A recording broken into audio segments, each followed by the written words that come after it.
नमस्कार, good evening सभी प्यारे दोस्तों को। तो चलिए शुरू करते हैं आज की क्लास।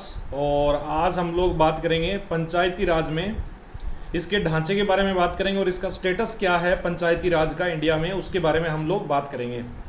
तो जैसा कि आपको पता है कि कुछ क्षेत्र ऐसे हैं भारत में जहां पर पंचायती राज का कोई भी प्रावधान जो वो लागू नहीं होता है, ठीक है। और कुछ जगह ऐसी है जहां पर द्विस्तरीय है और कुछ जगह है जहां पर त्रिस्तरीय है। मेनली इसके अंदर जो आपका क्वेश्चन बनता है वो आपका संघ शासित प्रदेश का बनता है, जिसका संभावना है क्वेश्चन आने की। तो चलिए शुरू करते हैं, जहां खत्म किया था वहीं से ही करते हैं। गुड इवनिंग सभी को, सभी प्यारे दोस्तों को गुड इवनिंग गुड इवनिंग। तो बढ़ते हैं हम बिना टाइम गवाए हमारे वापस मुद्दे की ओर चलिए।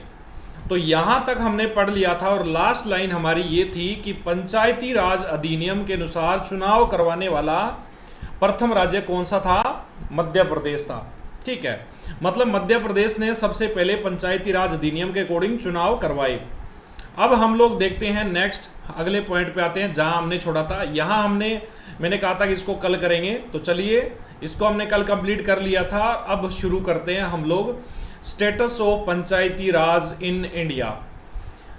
इंडिया में पंचायती राज का स्टेटस क्या है? सबसे पहले तो मैं आपको कुछ स्टेट है जिनके बारे में बता देता हूं कि द्विस्तरीय कहाँ है, और थोड़ा सा पश्चिम बंगाल को लेकर थोड़ा सा अलग है, वहाँ काफ़ी परिस्थिति बदली है और वहाँ किस टाइप का है उसके बारे में हम लोग बात करेंगे। तो सबसे पहले हम लोग देखते हैं यहाँ पे जो बात करेंगे, सबसे पहला हमारा पॉइंट है कि गोवा, मणिपुर, सिक्किम में क्या है? द्विस्तरीय पंचायती राज व्यवस्था है। गोवा, मणिपुर, सिक्किम। तो मैं यहाँ पे लिख रहा हूँ, आपने नोट करना है साथ के साथ। गोवा, मणिपुर, सिक्किम, जुड़ जाइए भी फटाफट। हाँ, और मैं कमेंट सेक्शन में आपके साथ में मौजूद हूँ, ठीक है। ये मत सोचना कि सर जो रिकॉर्डेड है रिकॉर्ड करके चले गए, रिकॉर्ड नहीं करके गया हूँ, मैं आपके साथ में मौजूद हूँ। कमेंट सेक्शन में आपके बिल्कुल साथ में हूँ मैं, ठीक है। हमेशा आप दो जगह मौजूद हूँ, आपका यहाँ भी हूँ और उधर भी हूँ। गोवा, मणिपुर और सिक्किम।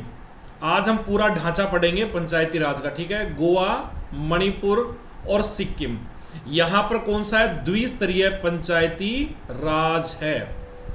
द्विस्तरीय पंचायती राज व्यवस्था मौजूद है। द्विस्तरीय पंचायती राज व्यवस्था, द्विस्तरीय पंचायती राज व्यवस्था मौजूद है। द्विस्तरीय पंचायती राज व्यवस्था मौजूद है। क्लियर होगी बात है? द्विस्तरीय पंचायती राज व्यवस्था मौजूद है, व्यवस्था मौजूद है। तो यहां पर देखिए, हाँ, तो ये तीनों स्टेट ध्यान रखना, Goa, Manipur, Sikkim. Good evening good evening. हाँ, मैं देख रहा हूँ सबके कमेंट वहीं से ही देख रहा हूँ, ठीक है। गोवा, मणिपुर, सिक्किम में क्या है? द्विस्तरीय पंचायती राज व्यवस्था मौजूद है। उसके बाद में हम थोड़ा सा संघ शासित प्रदेशों की ओर आते हैं, ठीक है। संघ शासित प्रदेशों के बारे में हम लोग बात कर लेते हैं, ध्यान से देखिए। संघ शासित प्रदेश, तो संघ शासित प्रदेशों में हम लोग बात करते हैं संघ शासित, यूनियन टेरिटरी। केंद्र शासित नहीं बोलना है, केंद्र शासित गलत शब्द है, केंद्र शासित प्रदेश नहीं बोलना है, ठीक है। तो संघ शासित प्रदेश एक्चुअल जो मीनिंग है वो ही है। तो संघ शासित प्रदेशों में देखिए, दादर, नागर हवेली, दमन दीव, लक्षद्वीप और पुदुचेरी, यहां पर जो है, यहां पर द्विस्तरीय पंचायती राज व्यवस्था मौजूद है, ठीक है। तो मैं यहां पे लिख रहा हूं दादर, नागर हवेली, दमन दीव।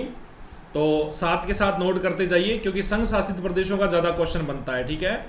दादर, नागर हवेली, दादर, नागर हवेली, क्योंकि अब ये एक ही संघ शासित प्रदेश हो गया पूरा का पूरा। दादर, नागर हवेली, और इसी को मैं एक साथ ही लिख रहा हूं, दादर, नागर हवेली एवं दमन दीव। दमन एंड दीव, दमन दीव लिख रहा हूं मैं इसको, ठीक है। दमन दीव हो गया, और इसके साथ में एक हो गया आपका पुदुचेरी, लक्षद्वीप। लक्षद्वीप को नहीं बोलना है अभी, लक्षद्वीप हो गया, लक्षद्वीप हो गया, और पुदुचेरी, लक्षद्वीप के बाद में पुदुचेरी, पुदुचेरी, पुदुचेरी में क्या है देखिए, पुदुचेरी यहां पर जो है इसमें है द्विस्तरीय पंचायती राज व्यवस्था में, द्विस्तरीय पंचायती राज व्यवस्था मौजूद है, में द्विस्तरीय पंचायती राज व्यवस्था मौजूद है, द्विस्तरीय पंचायती राज है। क्लियर होगी बात, द्विस्तरीय पंचायती राज मौजूद है, पंचायती राज मौजूद है। अब यहां पर थोड़ा सा एक बात का ध्यान रखना है आपने, कौन सी बात का, देखिए यहां पर जो पुदुचेरी है उसमें जिला स्तर पर नहीं है, अभी ये बात ध्यान रखना, वहां सिर्फ मध्यवर्ती श्रेणी तक मौजूद है, ठीक है, जिला स्तर पर नहीं है। वहां पे पुदुचेरी में क्या है कि जिला स्तर पर नहीं है, केवल पंचायत जो मध्यवर्ती लेवल तक ही है, तो ये थोड़ा सा डिफरेंट है। तो मैं यहाँ पे इसको पुदुचेरी करके और इसको यहाँ पर लिख रहा हूँ, भाई द्विस्तरीय तो है लेकिन थोड़ा सा क्या हो गया, यहाँ पर चेंज हो गया। तो द्विस्तरीय में यहाँ पर ये नहीं है, वहाँ पर पंचायत जो है मध्यवर्ती श्रेणी में आती है, तो ये लिखना है कि पंचायत मध्यवर्ती श्रेणी में आती है, पंचायत मध्यवर्ती श्रेणी में आती है, मध्यवर्ती श्रेणी में आती है, मध्यवर्ती श्रेणी में आती है। मतलब अमूमन आपको क्या मिलेगा, मध्यवर्ती स्तर जो है वो गायब मिलेगा द्विस्तरीय के अंदर, ठीक है। तो यहां क्या हो गया, पंचायत मध्यवर्ती, रुको भी एक मिनट, मैंने क्षेत्र लिख दिया यहाँ पे, मध्यवर्ती श्रेणी में आती है, मध्यवर्ती श्रेणी में आती है, मध्यवर्ती श्रेणी में ही आती है, ठीक है। तो ये थोड़ा इसका ध्यान रखना, में ही आती है। अब ये तो हो गया यहां पर इनके बारे में, दादर नागर हवेली दमन दीव और पुदुचेरी के बारे में हो गया, ठीक है। और अब अंडमान निकोबार, चंडीगढ़, लद्दाख, जम्मू कश्मीर में त्रिस्तरीय पंचायती राज व्यवस्था मौजूद है। तो मैं इनको रेड से ही लिख देता हूं ताकि आपको समझ में आ जाए बहुत अच्छे से। गुड इवनिंग, हाँ एक नया बच्चा है अभी आज क्लास में, गुड इवनिंग। अंडमान निकोबार, अंडमान निकोबार, अंडमान निकोबार हो गया, अंडमान निकोबार, ये बहुत मोस्ट ये वाली चीजें, ये वाली चीजें अमूमन किताबों में बहुत कम लिखी हुई है। अंडमान निकोबार हो गया, ठीक है। और चंडीगढ़ हो गया, चंडीगढ़, चंडीगढ़ हो गया, लद्दाख हो गया, चंडीगढ़ हो गया, लद्दाख हो गया, उसके साथ में जम्मू कश्मीर हो गया, लद्दाख और J&K, जम्मू एंड कश्मीर। हाँ समझ में आ रहा है ना सबको, जम्मू व कश्मीर, सभी बच्चों को मेरे हिसाब से समझ में आ रहा होगा ना, कमेंट करके बताओ भी, कमेंट देख रहा हूं मैं उधर आपके सबके, ठीक है ना। रिकॉर्डेड है तो ये मत समझना कि निर्जीव प्राणी की तरह चल रहे हैं सर, मैं सभी पे नज़र बनाए हुए हैं। अंडमान निकोबार, चंडीगढ़, लद्दाख, जम्मू कश्मीर, यहाँ कैसी है, त्रिस्तरीय पंचायती राज व्यवस्था मौजूद है, त्रिस्तरीय पंचायती राज, ठीक है, त्रिस्तरीय पंचायती राज है, त्रिस्तरीय पंचायत। क्लियर होगी बात, तो ये ध्यान में रखना। तो ये तो हो गया आपका इसका, ठीक है, गोवा, मणिपुर हो गया, सिक्किम हो गया, द्विस्तरीय पंचायती राज व्यवस्था मौजूद है। अब थोड़ा सा पश्चिम बंगाल जो है वो थोड़ा सा हटके है। पश्चिम बंगाल की क्या कहानी रही, पश्चिम बंगाल की कहानी थोड़ी सी अलग रही है। तो ये थोड़ा सा आपका यहाँ पर मोस्ट हो जाता है, यहाँ पे ये ध्यान रखना भी, फर्स्ट ग्रेड वाले बच्चे जो भी है ना उनके लिए बहुत काम की चीज़ें हैं, ये आपके बहुत काम आएगी आपको, ये की चीज़ें किताबों में बहुत कम मिलेगी आपको। पश्चिम बंगाल में असल में क्या हुआ कि 1957 में एक पंचायत कानून बनाया, ठीक है, और उसके तहत बना दिया द्विस्तरीय पंचायत। तो मैं लिख रहा हूँ जैसे जैसे बदलाव आया वैसे वैसे लिख रहा हूँ।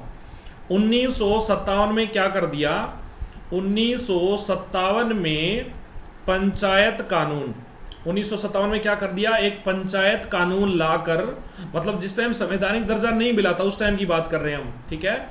पंचायत कानून के द्वारा क्या कर देते हैं, पंचायत कानून द्वारा द्विस्तरीय, ठीक है, पंचायत कानून के द्वारा क्या कर दिया, द्विस्तरीय, द्विस्तरीय। हाँ सभी के मैं कमेंट देख रहा हूं भी, नमस्कार, खुश रहो, मस्त रहो हमेशा। द्विस्तरीय, तो ये हो गया द्विस्तरीय पंचायत, ठीक है, द्विस्तरीय पंचायत हो गया यहाँ पे। 1957 में इसको बना दिया द्विस्तरीय पंचायत। एक ग्राम पंचायत और एक कौन सा, अंचल पंचायत। ग्राम पंचायत और अंचल पंचायत बना दिया। उसके बाद में 1963 में क्या कर दिया इन लोगों ने, इसको 4 स्तरीय बना दिया। तो ये भी लिखना है यहाँ पे, 1963 में 4 स्तरीय, 1963 में 4 स्तरीय बना दिया। यहाँ राज्य परिषद नहीं आएगा, ध्यान रखना, 4 स्तरीय में 1963 में 4 स्तरीय हो गया भाई ये। अब 4 स्तर में देखो नाम क्या था, 4 स्तरीय हो गया, 4 स्तरीय बना दिया। और ये 4 स्तर में कौन कौन सा था, ग्राम पंचायत, आंचल पंचायत, आंचलिक पंचायत और जिला परिषद। ये ध्यान रखना, ये खाली नामों का फर्क है, ठीक है, और कुछ भी नहीं है। ग्राम पंचायत, ग्राम पंचायत हो गया। अभी वर्तमान के हिसाब से आपको आसानी होगी याद करने में, तो टेंशन मत लेना। कोई बच्चा सोच रहा हो कि सर ये क्या नाम बड़ी मुश्किल से याद हो रहे हैं। एक तो हो गया आंचल पंचायत, ठीक है, और 2 जो हो गए वो कौन से हो गए, मैं नीचे लिख देता हूँ, ये शायद मेरे नाम मेरे पीछे छुप जाएगा। ग्राम पंचायत, आंचल पंचायत, आंचलिक पंचायत और क्या कर दिया, हाँ जिला परिषद कर दिया, आंचलिक पंचायत। थोड़ा मतलब यहाँ पर ट्राइबल्स एरिया टाइप है ना, तो इसमें यहाँ पर डिवीजन ज़्यादा है, ठीक है, ट्राइबल्स एरिया है तो आंचलिक पंचायत। आप देखो कि जनजातीय क्षेत्रों में ही कम लागू होते हैं ये प्रावधान, बाकी सब जगह लागू होते हैं। तो आंचलिक पंचायत हो गया और जिला परिषद हो गया। ये 4 लेवल बना दिया इन्होंने, जिला परिषद। ये तो 1963 की कहानी है। अब वापस क्या है, 1973 के बाद में अब जो है सब कुछ ठीक है, और अब बना दिया इसको केवल 3 स्तरीय पंचायत, ठीक है, हमारे जैसे ही बना दिया। अब वर्तमान में 1973 से अब 1973 से अब जो है क्या बना दिया इसको, 1973 से अब तक जो है अब त्रिस्तरीय ही है। 1973 से अब तक क्या है, त्रिस्तरीय। और त्रिस्तरीय में यहाँ पर जो है डिजिटल पेन के एक मजे होते हैं कि कभी शाही खत्म नहीं होती है, जितना मर्जी चलाओ। ग्राम पंचायत, पंचायत समिति, जिला परिषद, ठीक है, ग्राम पंचायत, पंचायत समिति, ग्राम पंचायत, पंचायत समिति, जिला परिषद, ग्राम पंचायत, पंचायत समिति, जिला परिषद। लो जी, ये है वर्तमान में मौजूद पश्चिम बंगाल की कहानी, ठीक है ना। तो अभी वर्तमान में इसको यही देखना है, और पूर्व वाला कोई पूछे तो बता देना, संघ शासित पूछे तो कोई बता देना। नोट कर लो इसको साथ के साथ सभी बच्चे। अब यहाँ पर यहाँ तक मेरे हिसाब से सबको समझ में आ गया होगा, किसी को कोई डाउट नहीं होगा, ठीक है, सब कुछ ठीक है। अब यहाँ पर एक सिल्लीगुड़ी का और मामला, एक सिल्लीगुड़ी का मामला ऐसा है कि सिल्लीगुड़ी में जिला स्तर की पंचायत को जिला परिषद नहीं बोलते, वहाँ पे उसको सिल्लीगुड़ी महाकुंभ परिषद बोला जाता है, ठीक है।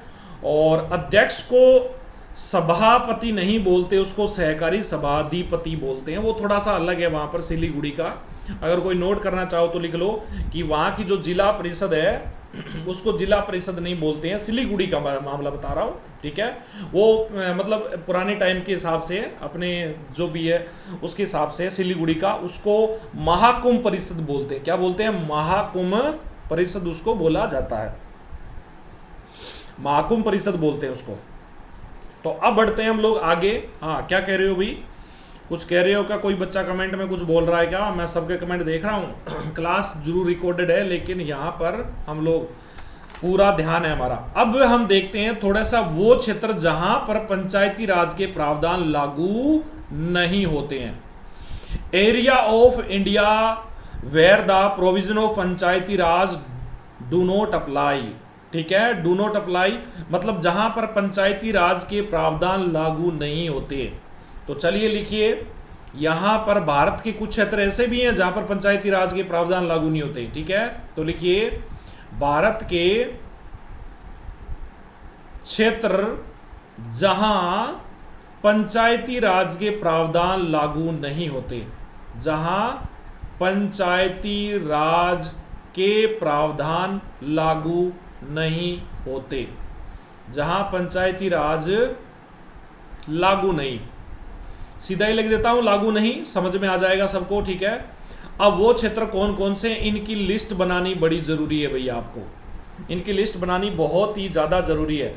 सबसे पहला 1 नंबर पे, सबसे पहले आप लिखिए यहां पर जो 1 नंबर पे आता है वो है नागालैंड। नागालैंड मेघालय और मिजोरम के पूरे राज्य, ठीक है। कौन कौन सा, नागालैंड यहां पर बहुत मोस्ट है, ठीक है। नागालैंड हो गया, मिजोरम हो गया। नागालैंड में देखो उसको अशांत क्षेत्र घोषित किया गया, आप जानते होंगे।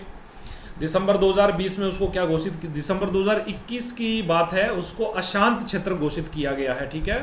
वहां थोड़ा सा क्या टेंशन चलता रहता है एरिया में। नागालैंड, मेघालय और कौन सा, मिजोरम। भाई जनजाति लोग हैं और जो है पंचायती राज को अगर नहीं मानते तो सरकार जो इनके साथ कोई जोर जबरदस्ती नहीं करती, अपने हिसाब से जीते हैं लोग, ठीक है। तो मिजोरम राज्य, पहली बात तो ये, ठीक है। राज्य, पहली बात यहां पे समझ में आ गई, क्लियर। तो पहला पॉइंट हो गया ये, बिल्कुल रेड है एकदम। और नेक्स्ट अगला आता है आपका मणिपुर राज्य में एक पहाड़ी क्षेत्र है, कुछ पहाड़ी क्षेत्र में जिसके लिए जिला परिषदें ही चलती है, ठीक है। मणिपुर के पहाड़ी क्षेत्र, मणिपुर के पहाड़ी क्षेत्र, मणिपुर के पहाड़ी क्षेत्र, ठीक है। पहाड़ी क्षेत्र छोटे छोटे हैं जिनका डिवीजन करना थोड़ा मुश्किल है नामों के अंदर, इसलिए जो इसको पहाड़ी क्षेत्र बोल दिया जाता है, ठीक है। मणिपुर के पहाड़ी क्षेत्र जिसके लिए क्या है, जिला परिषदें हैं, जिसके लिए सिर्फ क्या है, जिसके लिए जिला परिषदें ही है, जिनके लिए जिला परिषदें है। राइटिंग अच्छी आ रही है ना, कमेंट करके बताना, राइटिंग बढ़िया आ रही है ना। जिला परिषदें है, हाँ ठीक है भाई, सहमत हूं मैं आपकी बात से। बच्चे कह रहे हैं बहुत बढ़िया राइटिंग, अच्छी है सर, चलो बढ़िया बात है, सुंदर राइटिंग है, बहुत बढ़िया है, चलो ठीक है। और सुंदर करेंगे, कैलीग्राफी लिपि बनाने की कोशिश करेंगे कि कैलीग्राफी लिपि बना दूं पूरी की पूरी। प्रेम बिहारी नारायण ज़्यादा ने जो भारत का संविधान लिखा था वैसे वाला, ऐसा लगता है जैसे कि मशीन से लिखे गए हैं शब्द, इतने सुंदर सुंदर शब्द लिखे हैं, क्या कहना है ऐसे लोगों की। काबिलियत, गजब की काबिलियत होती है, और कोई कटिंग भी नहीं, सबसे बड़ी बात देखो, कोई कटिंग भी नहीं की, यही तो कमाल होता है, यही तो आर्ट होता है, जो कटिंग नहीं करे बीच में। उसके अलावा जो है मैं आपको बता देता हूँ, एक पश्चिम बंगाल में दार्जिलिंग जिले के पहाड़ी क्षेत्र पे ये लागू नहीं होते हैं, जो गोरखा हिल काउंसिल को प्रभावित करते हैं, ठीक है। गोरखा हिल वाला क्षेत्र जो हो गया पश्चिम बंगाल दार्जिलिंग क्षेत्र, तो मैं यहां लिख रहा हूं पश्चिम बंगाल दार्जिलिंग क्षेत्र, पश्चिम बंगाल का दार्जिलिंग क्षेत्र।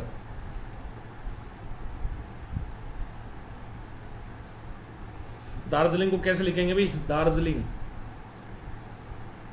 दार्जिलिंग होता है, ठीक है, दार्जिलिंग होता है, दार्जिलिंग नहीं होता, दार्जिलिंग।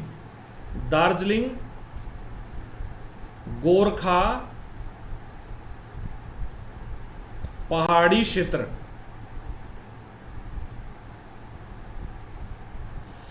कुछ घुस गया भैया आंख में, आप लिखो तब तक, मेरी टेंशन मत लो, मैं ठीक हूं बिल्कुल। दार्जिलिंग गोरखा पहाड़ी क्षेत्र, ठीक है।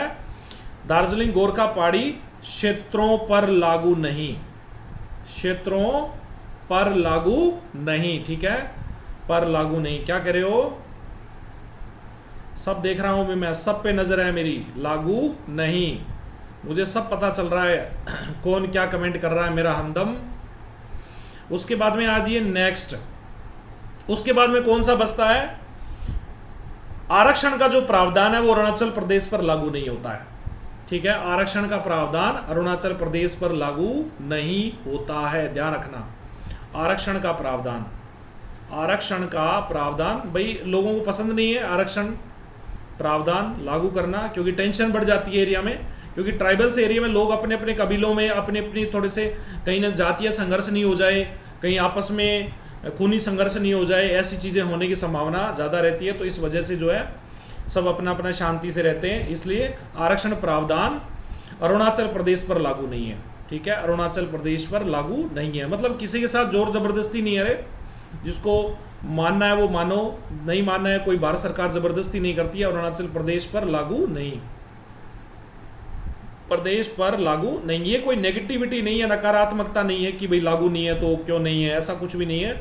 ये एक सामान्य प्रक्रिया है। हर इंसान जो है वो जल्दी नहीं बदलता है, टाइम लगता है, ठीक है। तो ये तो हो गया ये वाला, बस ये वाला जो है ना ये याद रखना, कोई बच्चा भूलना मत। तो यहां तक हो गई कहानी आपकी स्टेटस वाली, कहाँ लागू है और कौन सा कहाँ स्तर है उसके बारे में आप ध्यान रखना, ठीक है ना। जो द्विस्तरीय वाला वो मैंने आपको बता दिया। अब मैं आपको, नोट कर लो भी सभी बच्चे, हाँ तो ठीक है, समझ में आ रहा है सबको? हाँ तो कर दो भाई कमेंट में, मैं तो देख ही रहा हूं उधर, तो इधर नहीं तो उधर तो देख ही रहा हूं। आप सबको कमेंट में हाँ कर दो। यहां पर कमेटी रिलेटेड टू पंचायती राज इन राजस्थान, अब ये वाली ज्यादा इंपॉर्टेंट है आपकी।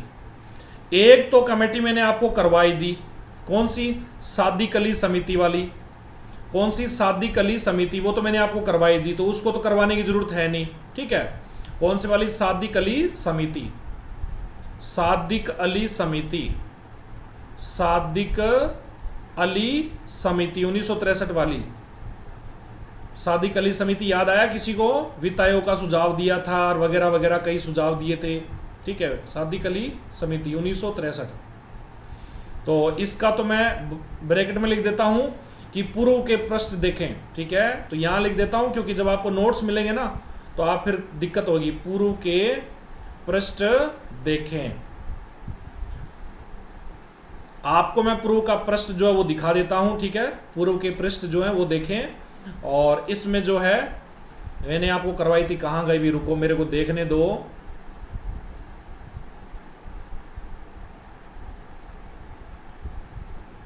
ये रही सादी कली समिति, यहां हो गया, ठीक है। राजनीतिक गुटबाजी नियंत्रण का सुझाव दिया था, ये सारा मैंने आपको करवा दिया था, ठीक है। तो अब आते हैं हम लोग वापस हमारे मुद्दे पे, ये हो गया। और एक कमेटी जो है यहां पर आपकी बनती है गिरधारी लाल व्यास समिति। कौन सी? गिरधारी लाल व्यास समिति, गिरधारी लाल व्यास, गिरधारी लाल व्यास समिति, गिरधारी लाल व्यास समिति। और एक समिति है जिसका नाम है हरलाल सिंह खर्रा समिति, ये 1973 में आएगी भी, 1973। क्लियर हो गया। और इसने वित्तीय संसाधनों की सिफारिश की थी। इसने क्या किया था? पंचायती राज में वित्तीय संसाधनों की सिफारिश की थी। पंचायती राज में वित्तीय संसाधनों की सिफारिश, पंचायती राज में वित्तीय संसाधनों की सिफारिश, वित्तीय संसाधनों की सिफारिश।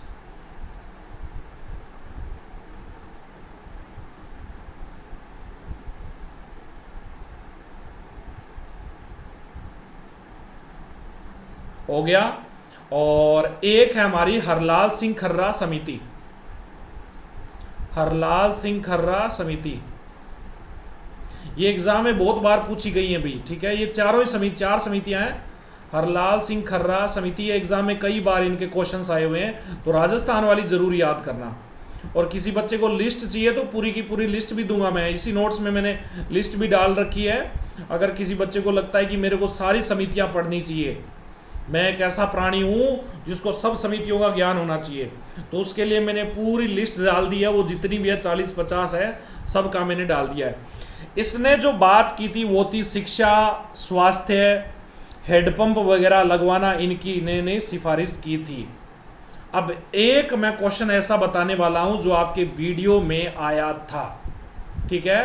कौन सा? पहली बात तो ये लिखो, इसने प्रशासनिक मामलों में, इसने क्या किया था? प्रशासनिक मामलों में कौन कौन सी चीज़ों पर जोर दिया? एक तो शिक्षा पर जोर दिया, ठीक है, शिक्षा पर जोर दिया। दूसरा, मतलब पंचायती राज की बात कर रहा है, ग्रामीण सुविधाओं में ग्रामीण सुविधाओं में, ठीक है। प्रशासनिक मामले में शिक्षा, और कौन सा, आयुर्वेद, शिक्षा, आयुर्वेद,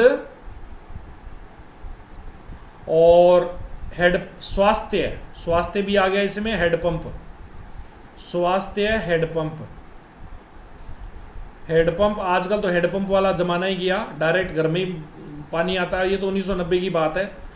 तो उस टाइम हम भी गाना सुनते थे कि गांव गांव में नाली क्या लगा शा, पानी वालों दुखड़ो मिट जासी। इस तरह के गाने चलते थे हमारे। गांव गांव में लाइटा लगा शा, ऐसे गाने चलते थे हम जब छोटे होते थे, स्कूल में सुनते थे, क्योंकि हम तो सरकारी स्कूल में पढ़े हैं। तो वहाँ कहते थे कि जद मारो देश अमर होसी, वो वाली बात। हाँ, तो वो वाला गाना जो है, सुना है क्या किसी ने? तो हाँ, ये देखो एक बच्चे ने सुना है। तो सिफारिश की इन्होंने, ठीक है, सिफारिश, सिफारिश, सिफारिश की, ठीक है। और क्या क्या था इसमें? और देखिए यहाँ पर एक चीज और, इस समिति की सिफारिश पर जो आपने नाम सुना होगा डीआरडीए, कि डीआरडीए का जिला परिषद के अधीन कर दिया। आपने ये डीआरडीए वाला क्वेश्चन सुना होगा कि डीआरडीए जो है उसको जिला परिषद के अधीन किया था। ये क्वेश्चन आपके वीडियो के अंदर आया था और ज्यादातर बच्चों को हवा ही नहीं लगी थी, ठीक है। तो यहां लिखना है इस समिति की सिफारिश पर, इस समिति की सिफारिश पर, इस समिति की सिफारिश पर, 2003 का मामला है। इस समिति की सिफारिश पर डीआरडीए एक्चुअल में क्या एक एजेंसी है।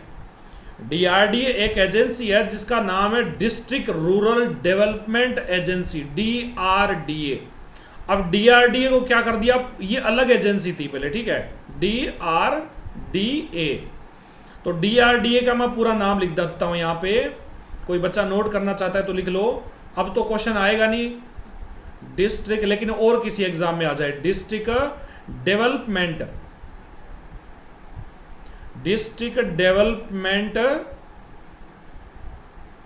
रूरल करना था। भी रुको भी एक मिनट, रूरल रह गया। अब ये डेवलपमेंट इतना बड़ा नाम दोबारा लिखना पड़ेगा, डिस्ट्रिक्ट रूरल डेवलपमेंट,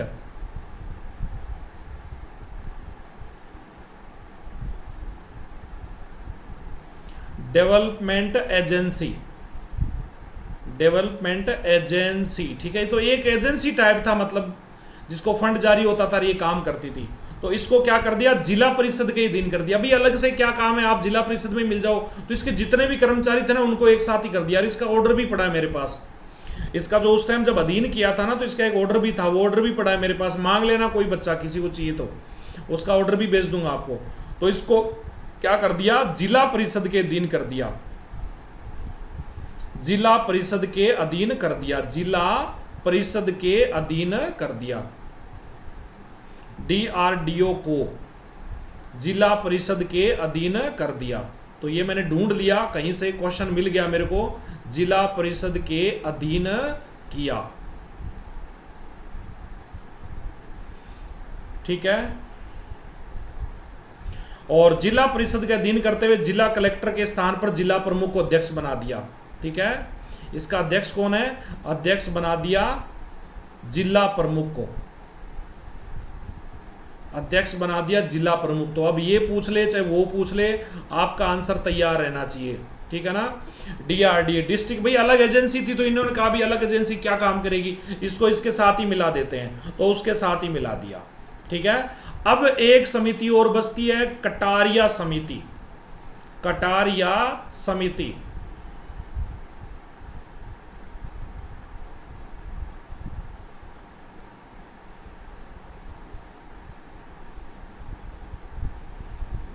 तो ये जो कटारिया समिति है 2009 में बनी, इसका सिंपल सी है, ज़्यादा कुछ भी नहीं है इसके बारे में। इसने जो 29 विषय हैं उनको थोड़ा सा पंचायती राज, एक जो मजबूती, 29 विषयों की मजबूती के बारे में इसने बोला। पंचायती राज के 29 विषयों की मजबूती, सशक्तिकरण, पंचायती राज के 29 विषयों का सशक्तिकरण।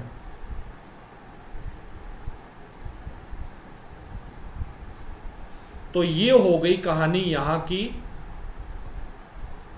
ठीक है, इसको